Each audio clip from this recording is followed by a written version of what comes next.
সর্ষের ভিতরে ভূত নয়, সর্ষেটাই ভূত। আরেকটি প্রাতিষ্ঠানিক দুর্নীতি।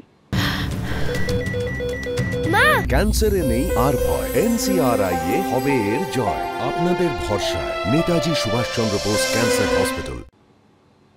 নিয়ন্ত্রিত দুর্নীতি, একটা পকেট থেকে জেনারেট করা দুর্নীতি। শিক্ষা পোর্টালের এরকম করুণ অবস্থা হলো কি করে? যে কেউ তাকে হ্যাক করে ফেলতে পারছে। ধরা পড়ছে কারা?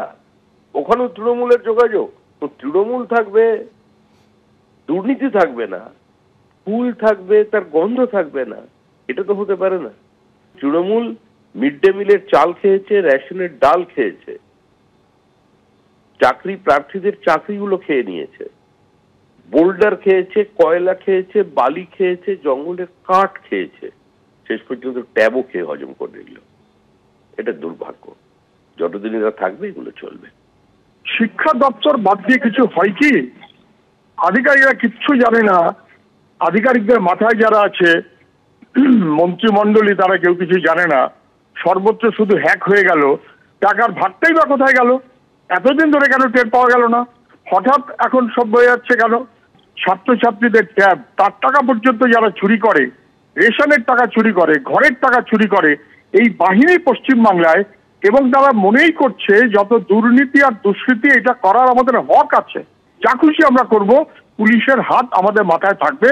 আর মুখ্যমন্ত্রী তো নানান ক্ষেত্রে বুঝিয়ে দিয়েছেন যে অপরাধীদের নিয়ে তার কোনো অসুবিধে নেই, অপরাধীদের তিনি প্রশ্রয় দিতে পারেন, বরং প্রতিবাদীদের বিরুদ্ধেই তার রাগ, এবং তাদের বিরুদ্ধে তিনি সবসময়তেই আক্রমণাত্মক। এখান থেকেই বোঝা যায় কেন্দ্রীয়, কোনো পাড়ার ব্যাপার নয়, নেতারা তৃণমূল, কোনো সন্দেহ নেই।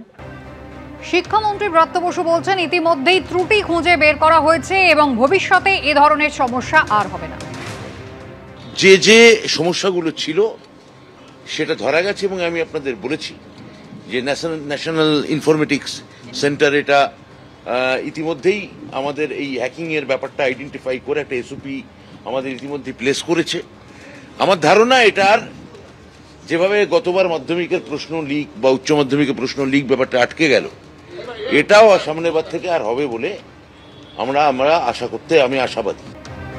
উত্তরবঙ্গ থেকে দক্ষিণবঙ্গ ট্যাব কেলেঙ্কারির অভিযোগ, আর এই ট্যাব কেলেঙ্কারির এপিসেন্টার উত্তর দিনাজপুরের চোপড়া, এমনটাই পুলিশ বলছে। কিন্তু কি পদ্ধতি অবলম্বন করা হয়েছিল, জালিয়াতি পরিচালিত এবং নিয়ন্ত্রিত কেন্দ্রীয়ভাবে হয়েছিল, এমনটাই কিন্তু পুলিশ বলছে। এবং ইতিমধ্যেই তারা বিকাশ ভবনে তথ্য যাচাই করেছেন সাইবার বিশেষজ্ঞদের নিয়ে। তারা শিক্ষা দপ্তরের আধিকারিকদের সঙ্গে কথাও বলেছেন। আমি ময়ূক ঠাকুর চক্রবর্তীর কাছে সরাসরি চলে যাব। ময়ূক, ইতিমধ্যেই যে ফ্লো চার্টটা আমরা দেখেছি যে কিভাবে টাকাটা ছাত্রদের অ্যাকাউন্টে যাওয়ার কথা ছিল, ট্রেজারি থেকে টাকা যাবে প্রথমে অর্থ দপ্তরে, সেখানে শিক্ষা দপ্তর স্কুল পরিদর্শক হয়ে স্কুল কর্তৃপক্ষের হাতে এবং সেখান থেকে পড়ুয়াদের হাতে। তাহলে এর মাঝে কি কোথাও ফাঁক থেকে গিয়েছিল, মানে সিস্টেমটা ফুলপ্রুফ ছিল না? দেখো, একদমই ফুলপ্রুফ ছিল না এমনটাই কিন্তু প্রাথমিকভাবে মনে হচ্ছে, এবং এই লিকেজ পয়েন্টটা কোথায় ছিল সেটাই তদন্তকারী আধিকারিকরা আইডেন্টিফাই করার চেষ্টা করছেন।